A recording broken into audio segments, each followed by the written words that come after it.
Way too long. You're good. You know, rookie status. That's what Yeah, happens. too many weeks, man. All right. Week 15, Bearded Bear Podcast. Mike Reese, along with me as always, my guy, Angelo Pasquinelli. How you feeling, brother? I feel great. Holiday season is upon us. That is part of the reason we have been gone so long. We've had a Yeah. lot of stuff going on in our lives, but we are both glad to be back on the pod. Yeah, definitely, man. Holiday season is just rough. And then we started it at a time where the holidays were coming back to back to back. So, I mean, it's our first year, first season doing it. So I was expecting to have some bumps in the road. But like you said, the important thing is we are back and it is week 15. The Bears taking on the Browns today. Browns coming in with an 8-5 record off of a victory against Jacksonville last week, and the Bears are coming in at 5-8 off of a victory against Detroit last week. So we haven't spoke since the New Orleans game. You have the Carolina game, two Detroit games, the one Minnesota game in that time frame. Just real quick, Angelo, what are some things that you would like to speak on that we've missed in these past 4 weeks, good or bad? Well, definitely the defense, man. They turned it around from the beginning of the year, and it's crazy how they seem to be able to stop pretty much anybody, especially the run.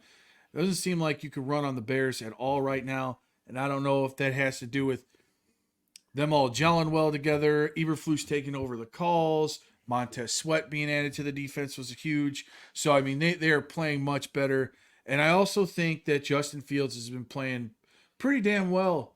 You know, even though we lost that game against Detroit, which should have never happened, but I think that they were playing not to lose, not playing to win, and that's why they lost the game. I don't think that really has anything to do with Fields. I think he played a pretty good game against Detroit, but he's been playing well, and you can win with the way he's been playing, and he puts you in a position to win. That's the main thing. Like he doesn't make the mistake in the last couple games at least that costs you the game. Yeah, Except for maybe you could say that the first Detroit game because he fumbled the ball, but yeah, even then they still had a chance to win. yeah. Um, Definitely. I mean, Minnesota, he fumbled those two times too. So I guess I, I'm like kind of sick of the Fields conversation only because I feel like a lot of people are turning it into something it doesn't have to be right now.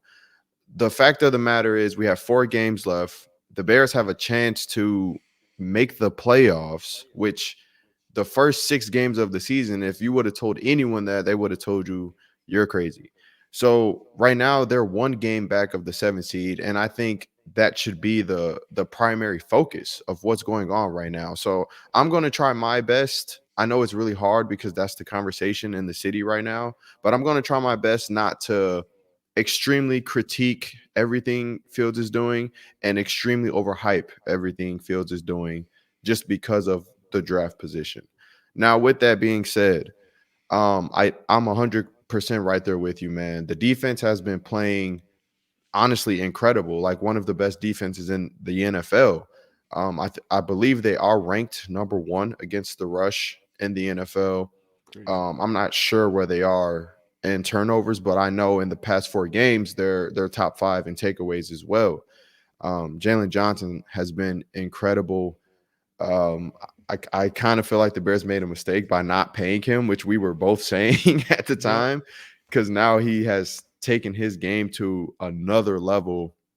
And Pro Football Focus actually has him rated as the number two, or it might be even number one um, corner in the league right now. So Woo.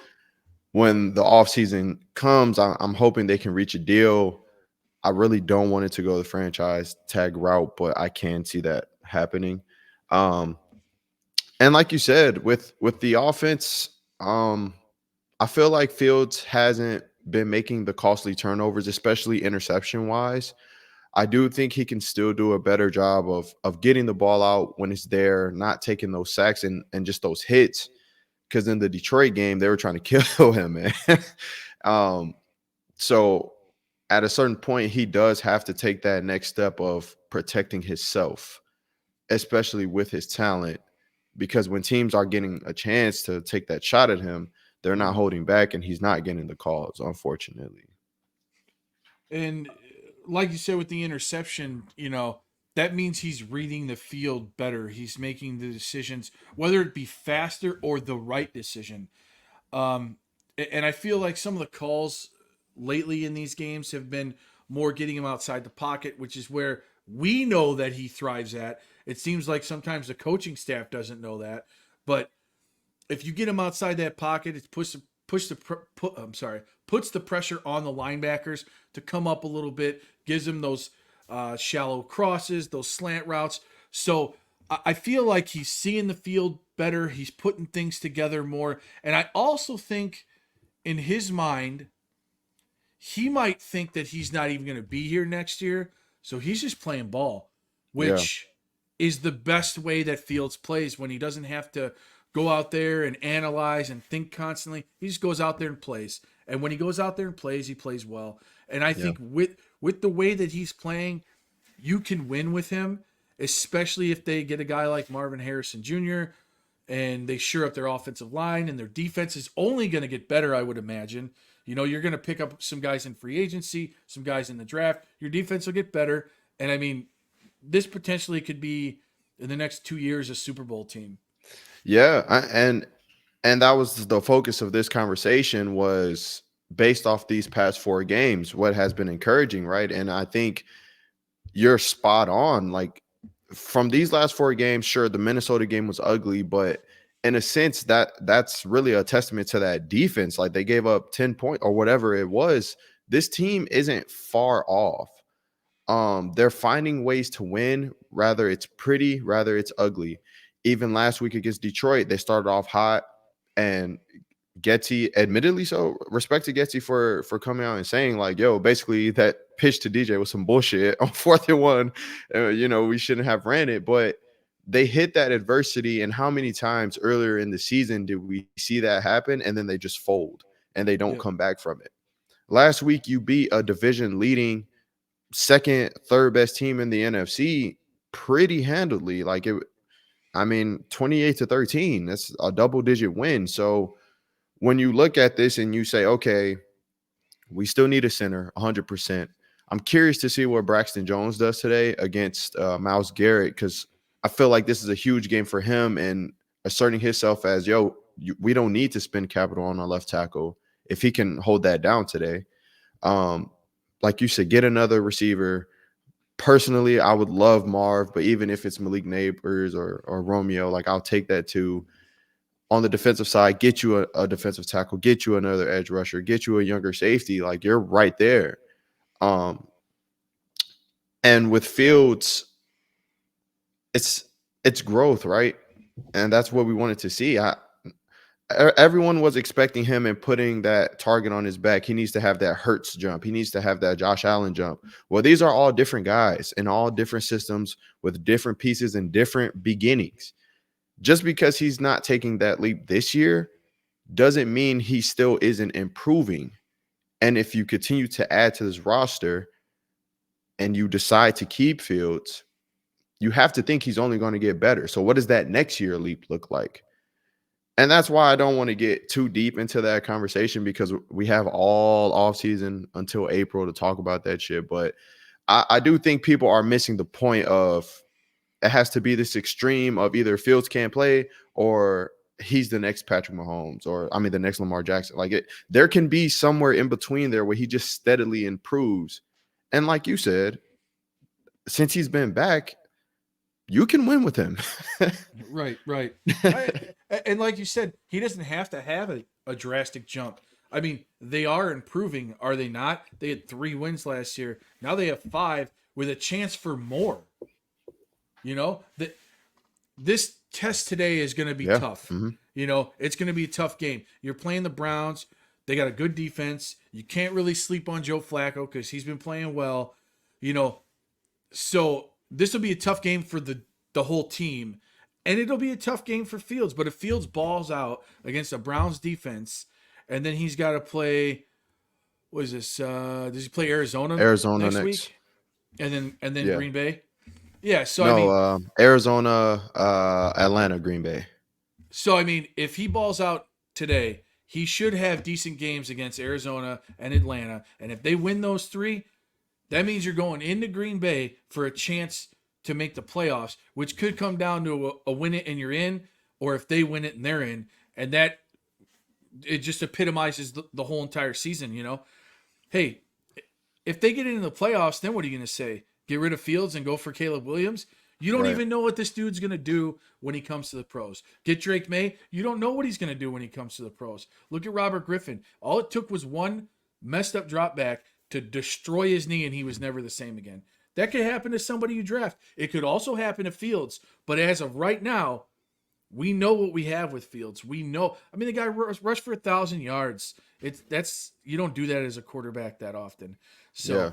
So, I think I was bouncing back and forth a lot this season because he'd have a couple terrible games and a couple good games. I think at this point, I'm on the keep Fields train, and I'm probably not getting off of it anytime soon. Yeah. I mean, I think I got off it. I can't remember what game it was, but I remember getting on here and we were both just heated. And I was like, I'm fucking done with everybody. But what I will say is everyone in the situation in that Bears organization is was a first timer. And I think people miss that point. So I'm going to ask a question at the end of this, but what I've come to understand is people love to critique Fields for being inconsistent, which he has. I'm not saying he hasn't, but what has the play calling been as well? Last week is a perfect example of that. Those first 15, the scripted plays are always super good from Getty, but he doesn't seem to always make adjustments within the game. So inconsistent play calling is leading to inconsistent quarterback play. Last week, I think, was the first time I can definitely say they made adjustments because coming out after halftime, you've seen a lot more of like the quick hitches and passes over the middle of the field compared to what we were seeing in the first half.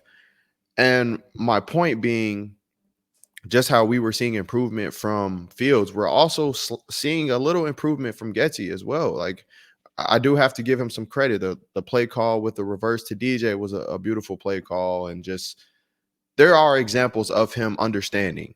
So, with that being said, if they choose to keep Fields, realistically, they're going to keep Getty. I've came to just accept that fact. Oh, don't tell me that, man. Just because you don't want him to learn another offense.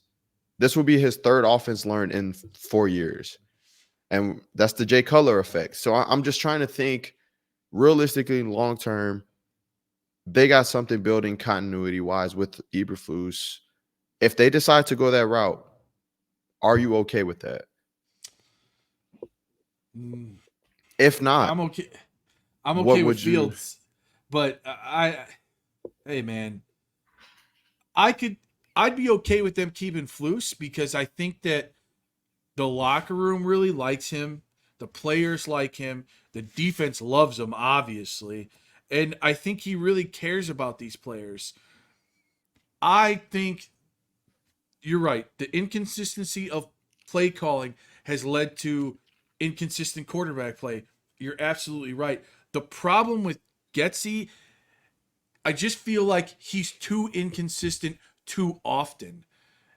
If he wasn't, if he was more consistent, I'd be okay with them keeping him. But the problem is like you said, those 15 plays, great at the beginning. He doesn't make an adjustment. Now you're up 14 nothing. Now all of a sudden you're down 21-14. Yeah, Dude, make an adjustment. How come you can move the ball the first 15 plays and then you don't adjust? You keep running the same thing. Let's run a halfback dive 4 fucking plays in a row. Like, come on, man. Like, obviously that's not working. You have the most athletic player on the field like 99% of the times. At least let him get into space and decide whether to throw the ball or run it because he's probably going to get you a first down.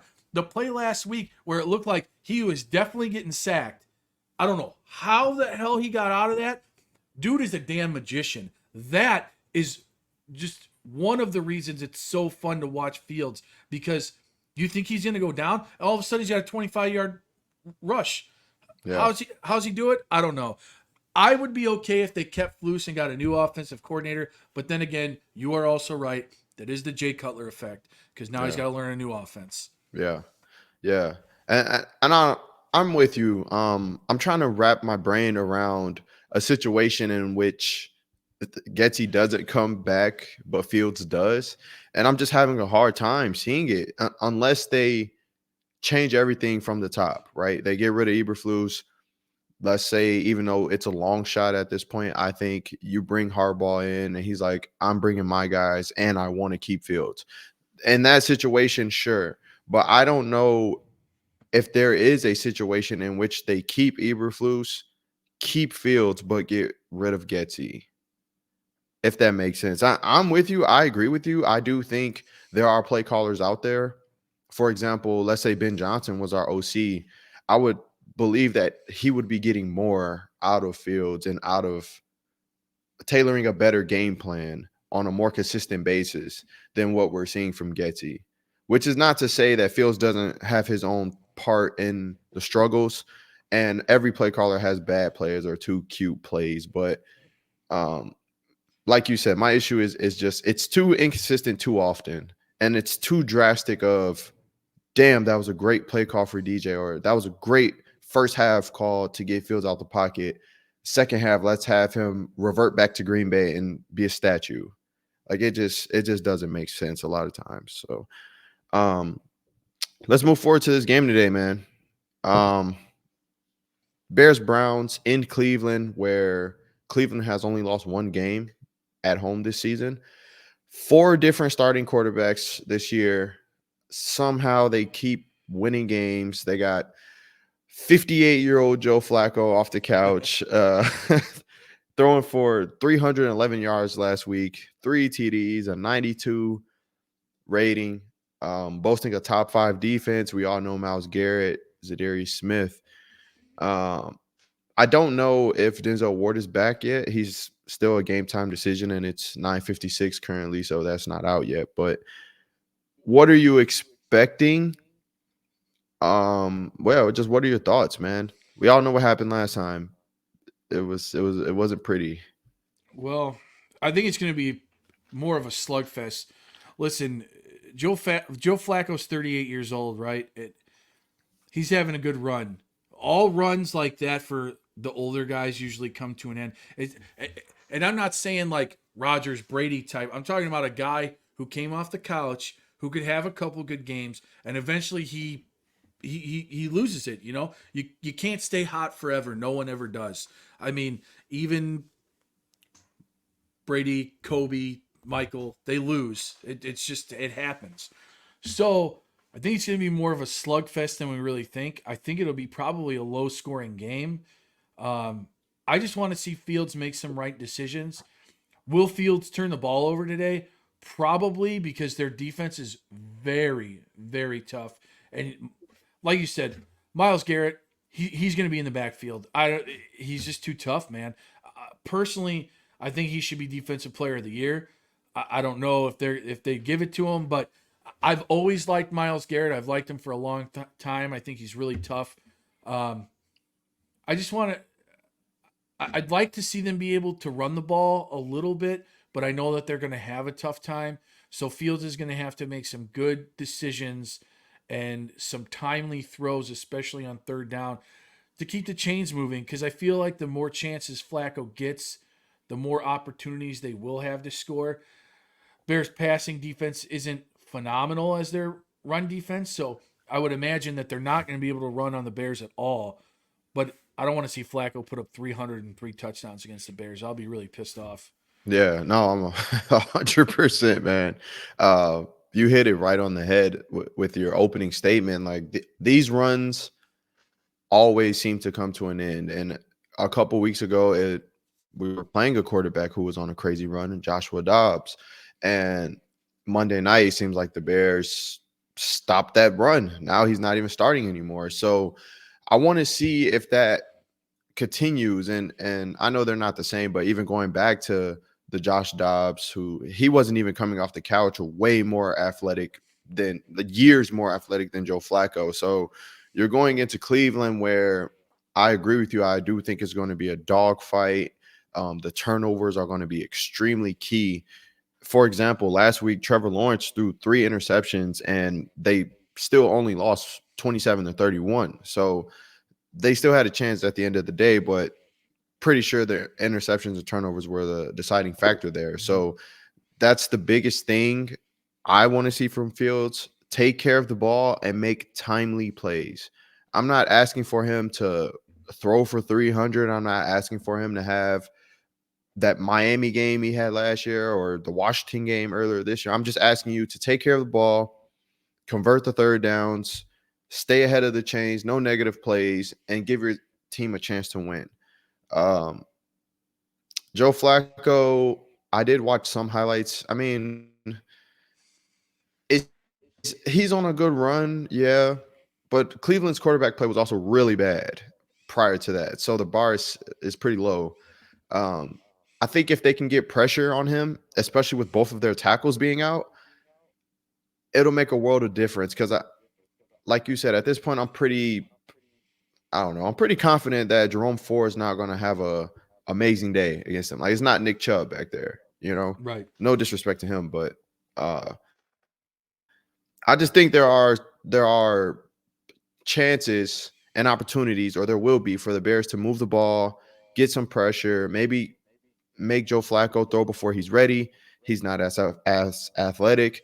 There's your opportunities for turnovers, which they've been hot the past few weeks. So um, definitely watch out for Elijah Moore. He's a speedster. Uh, Joe Flacco has been having a little connection with him, and you always have to watch those type of guys, man. They're just dangerous when they get the ball in their hands. Um, yeah, so give me some stats from today. Like how do you think the guys will do? Give me some Fields numbers. Man, unfortunately, I think it's gonna be a real tough game for Fields.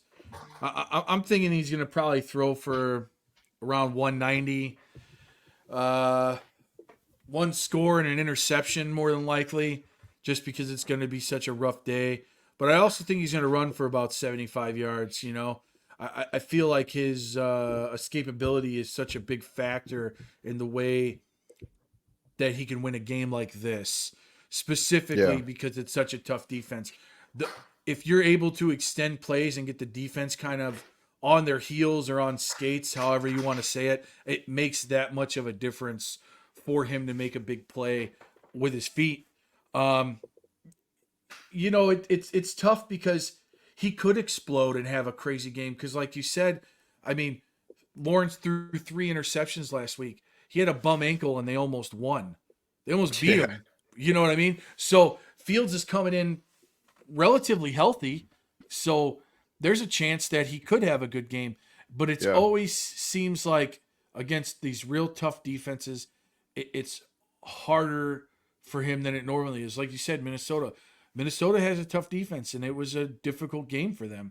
I mean, yeah. Minnesota, I think the next week or maybe the week after, where they played the Raiders, they won 3-0. Oh, I mean, last week. yeah, that's crazy. They Yeah. get the crazy part is they couldn't score, but the crazier part is you gave up 0 points in an NFL game, which doesn't S- happen that often. The same Raiders who just put up 60 the other day. Exactly my point. I guess they waited all for the Chargers to put it all on the Yeah, I Chargers again. guess so. Um, but yeah, I would love for Fields to have a game like he did against Washington or Denver, where he throws for 300 yards and 3 scores and just torches the Browns. I Yeah. just don't. I just unfortunately I don't see it happening. I feel like it's going to be a heavy defensive game. Yeah. What I meant to add on to that though was Trevor Lawrence, for one, he threw the ball 50 times last week. And I think we're kind of on the same page with, if you're going to win an ugly game like this one will be today, we're thinking you have to have some type of balance. Like Right. I don't want to see Fields drop back 50 times. Now Trevor Lawrence threw 3 interceptions last week. He also threw 3 touchdowns and threw for almost 260. So like Yeah, he had a bad game, but he was still able to move the ball, being one dimensional on a bad ankle. So there are opportunities um, for the Bears to be successful on offense, but they can't have the negative plays. Adding on to your fact of Fields' legs, which is one of the primary reasons I think you have to keep building with him. Um, Russell Wilson and Gardner Minshew both had a lot of success on the ground against Cleveland earlier this year, and neither one of those guys are nearly as athletic as Justin. Uh, I, Even if Justin runs for 70 yards or 17 yards, I agree with you that his escapability is going to be huge in this game. The Browns are down their starting safety and Grant Delph, who is also their leading tackler, if I'm not mistaken. They're also down their second best pass rusher. I'm not going to even try to pronounce his name because I'm going to butcher it so bad. But if if he can escape the pocket, escape that initial rush, or get it off prior, I do think they can put up some points, man. I think so. Like I think they could put up 24. You think that's Yeah, enough to win today? I think so. That's not crazy. That's not a crazy amount of points either. I mean, if I'm coming up with a game plan, obviously I'm doing some play action rollouts away from Miles Garrett. Go the opposite way to force Garrett to have to come all the way across the field to make a play. Tire him out in the first three quarters, so in the fourth quarter he's gassed. Yeah. But Hopefully he's a monster. I don't know. yeah, right. 24 points could be enough for a win. It depends on how they get to Flacco. I mean, if they're beating up Flacco all day, they might only put up 7 points. You know, Yeah. if Yeah. so, they necessarily wouldn't even need to score 24. But if they put up 24, that's a decent amount for the Bears against this top five Browns defense. You know, Yeah. Yeah. Give me a bold prediction for the game. And your score, man. bold prediction for the game is going to be Jalen Johnson is going to have a pick six today. I knew you were going there. I knew it. Yeah, it's pretty bold, but it's pick six, and the score is going to be 21-17 Bears. Bears going Bears. Okay. I like it, man. It's crazy because I promise you guys we have not talked about bold predictions at all, but I just knew you were going to say that because I was thinking the same thing. So I'm not going to go there, but I do think, and I guess this is bold just based off the year he's been having, but I do think Darnell Mooney scores today. Um, Whoa, yeah, that's bold. that is bold because he's been having a rough year, but DJ's injured. I do think he said he's playing today, but he is still questionable. DJ's injured. Denzel Ward, if he comes back, I'm pretty sure is going to be shadowing DJ. They were trying to get the ball to Mooney last week. It was a couple opportunities there, missed opportunities there last week. I think Mooney gets in the end zone today, man. And I'm gonna take it a step further. I think he gets over 70 yards today receiving. Damn, Yeah, damn. I'm on the Mooney train today. And game prediction, I'm gonna stick with it. I think Bears win 24-13. I think that defense stays hot. I think Justin makes enough plays. I think they use Foreman to kind of wear down that defense, and then the chunk plays will just come. Um, yeah, I'm going Bears, man. 24-13. Real quick before we get out of here, like we said earlier, the Bears have won 3 of their last 4 games. Minnesota lost yesterday. Green Bay lost on Monday night. They're a game back of the 7th seed, and they're 1.5 game backs of the 6th seed. They got the Browns today, Cardinals at home, Falcons at home, week 18 in Lambeau. Potentially could be a situation and both teams are playing for a spot. If you could put a percentage on it right now, of course there are a bunch of tiebreakers, but I tend to believe if the Bears win out, they're in. How confident are you in that happening?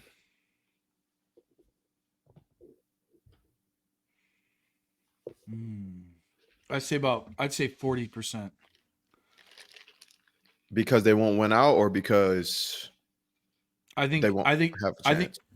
I think because there's going to be a lot of other teams that are going to win, and I just think they put themselves too far in a hole at the beginning of the season. I think Yeah. that's part of it. You know, No. Yeah.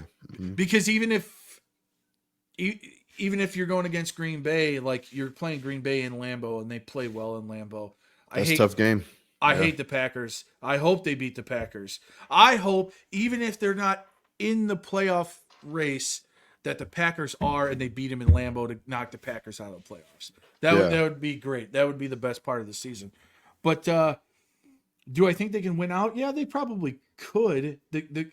If they win today, the next two games should not be that difficult because Atlanta's quarterback play has been all over the place, man. And Yeah. then, Arizona's just, they don't really have a defense. Kyler's back. He's still getting acclimated, he's missed a lot of time, ton of Yeah. time. So he's still trying to figure out where he fits in. Um, the, the main, game is Green Bay. Yeah. I just think there's too many other teams involved and different tiebreakers and different situations that need to happen for the Bears to get in that, you know, I was going to say 25%, but I feel like the way they've been playing, it's more likely, but I still don't think it's like a 50-50 shot. Yeah. Well, the thing is, a lot of the teams that are ahead of the Bears still play each other. So that's what's making it interesting, like or they play good teams coming up. Like Seattle, for example, is a team that's ahead of the Bears. They play the Eagles tomorrow. That might be a loss. You got all those NFC South teams. Someone has to win that division, and you got Tampa, New Orleans, and Atlanta. You can take care of Atlanta in 2 weeks when you play them, and Tampa and New Orleans, I think, both play each other again as well.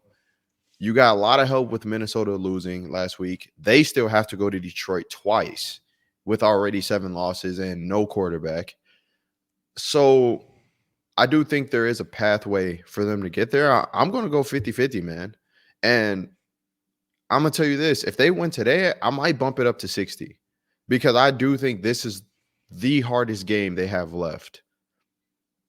For I understand the whole going to Lambeau is really tough, and that potentially may be a win and you're in.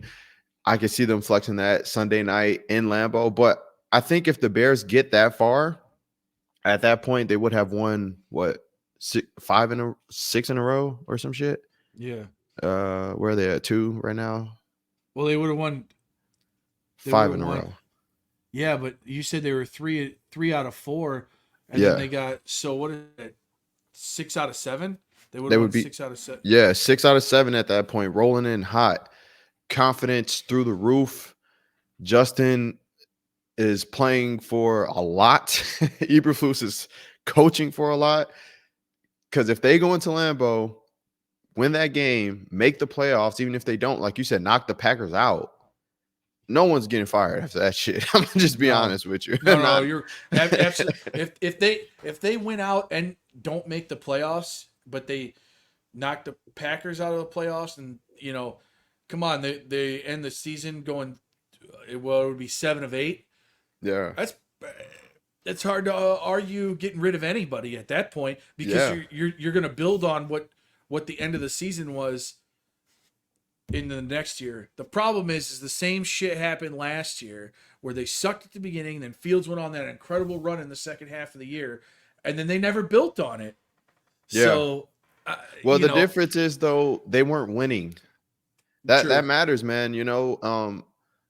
Playing well, fighting hard, and then coming up short game after game after game, it takes a toll. Like you never get over that hump of we can actually do this. We can actually win a game. And as ugly as that game was that they won in Minnesota, I think that's what it did for them. It gave them the confidence of, oh shit, we can win a game. Like we Yeah. can finish a game. And I just think today's test is just so difficult because going into Cleveland one loss on the season. They're also playing for a playoff spot. If they win their last two home games, they're in the playoffs too. So like there's a lot that goes into that. And if you can go into Cleveland and Fields redeems himself after he nearly died there the first time, Yeah. you find a way to beat a playoff team in the AFC. It's just so hard to it's hard for me at that point to be like, yeah, they're still going to lose to Green Bay. I get it, and I know that's what it's been, but I just think at that point in Week 18, it would just be a different type of energy, and they would be going into that game with the confidence of they can actually win instead of what we saw last year. Well, like we talked about before, runs have to come to an end at some point. So that's a, Exactly. Exactly. so you could be right about that. Let me pose a question to you because I was reading something a little earlier. The Raiders are interested in the first pick in the draft. Okay, which it's not for sure sealed up, but potentially could be our pick. Um, if the Raiders want that pick and you're willing to trade back, what is the likelihood that you think that the Raiders would be giving up Max Crosby? Yeah, I've been that's a great question, man. I've been seeing that a lot too. I've been seeing that a lot with people throwing him in with like two first rounders and two second rounders. I don't think you would get that. I don't think so either. Um, it's hard to say because they did just put up 60 something points the other day. So I don't know how desperate they really are to move up to one. That's another thing. Who has pick two is the other question. Because if it's Arizona, let's say, and they're calling Arizona, yo, we want to move up to two to grab whichever quarterback doesn't go first, they're not, I don't think they're necessarily offering Max Crosby. I think they would offer a bunch of picks first before they offer Max Crosby, if that makes sense. Um, maybe like first this year, a first next year, second, and probably the first year after, too, honestly. Like similar to what Arizona got from Houston last year. Yeah. Um, but if you're Ryan Poles, I think you have to look at how close you are as a team. Like, okay, you don't have to give us three first rounders, but swap picks this year. Give me your first next year, maybe a third next year, and Max Crosby, and In. we'll I'm give you the first so in. pick. I'm So in taking for that. that. I'm taking that, man, every time. Could you imagine Max Crosby and Montez Sweat opposite each other? That's disgusting. And then in the draft, you add a three tech, or even if you like Javon Dexter, like he's been progressing well too. I'm not gonna lie. Uh, like man, you're close. You're so close. Because Max Yeah. Crosby arguably is the best, second best, third. He's top three defensive ends in the game, and he's not old. And he's not old, right? You're going to keep him around for a while, and that's the other thing too. Is like I kind of wanted him to go after Brian Burns in free agency, but if the people who are trading up for the first pick have a good pass rusher, you're better off just trying to get them plus a couple picks Yeah, because you fill a hole without having to go out in free agency and spend a bunch of money. Because yeah. Brian Burns is going to want to get paid. You're going to have Oh to pay yeah. him some money, I which think he's 25, ain't it, or something like that. which Yeah. I'm okay with them paying him. The problem is it takes money for other positions that we need. Right. And if you're talking about, getting Fields and getting other blue chip guys in here, they got to get paid eventually too. So and that's what I've been trying when I talk to people to explain. You can win with Fields if you determine you can win with him and you have this opportunity to do what you did last year but times two. Think about what we got last year. You got the first pick in the draft this year, DJ Moore, who's having the best season of his career, one of the best receiving seasons in Bears history already. And you got Darnell Wright, who looks like a cornerstone right tackle for the next 7-10 years. So if you can get another first round pick, another stud on whatever side of the ball, and your own pick, and you can add another first or second round pick for Caleb. Not to say Caleb isn't good, but we just don't know. It's just the unknown. Right. It's it's just too big of a risk for me, man. It's I agree. You're drafting on potential, you yeah, know, and if it's the potential ends up not coming to fruition, then you just set your franchise back like 10 years. yeah. It's a tough decision, and that's why Ryan Poles gets paid the big bucks, and that's why I think today's game is so huge too, because it can make that decision a lot easier.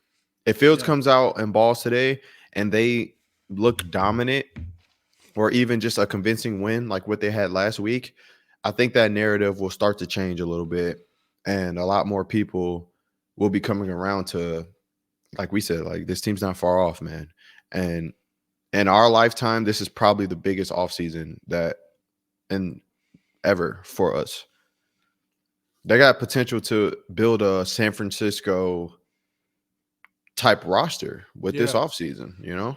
I always think of Holly Roseman from Philly. You know, what Poles is doing and the potential that he has. And yeah, we've kind of sucked, but we have these two first round picks, possibly back to back years, which is getting us more picks for later on. And that's kind of how the dude from the Eagles kind of built everything. And now Yeah. he can kind of do whatever he wants. Yeah, I'm going Yeah. to trade this pick for this, and I'm going to go after this guy because I got all these extra picks. I think one year they had like 6 picks in the first 3 rounds or something like that, which Yeah. is crazy. Yeah.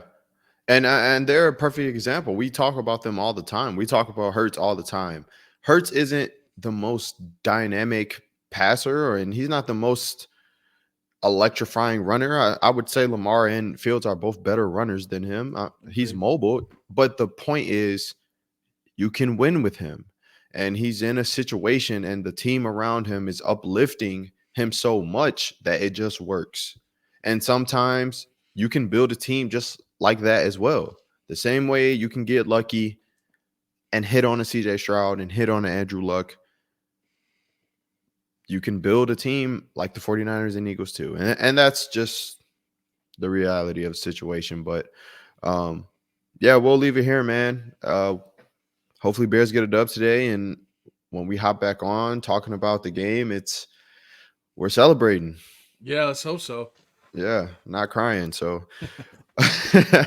Bearded Bear podcast, you guys enjoy the game today, and check back in with us later. Bear down on the Bear way down. to a playoff berth, I hope.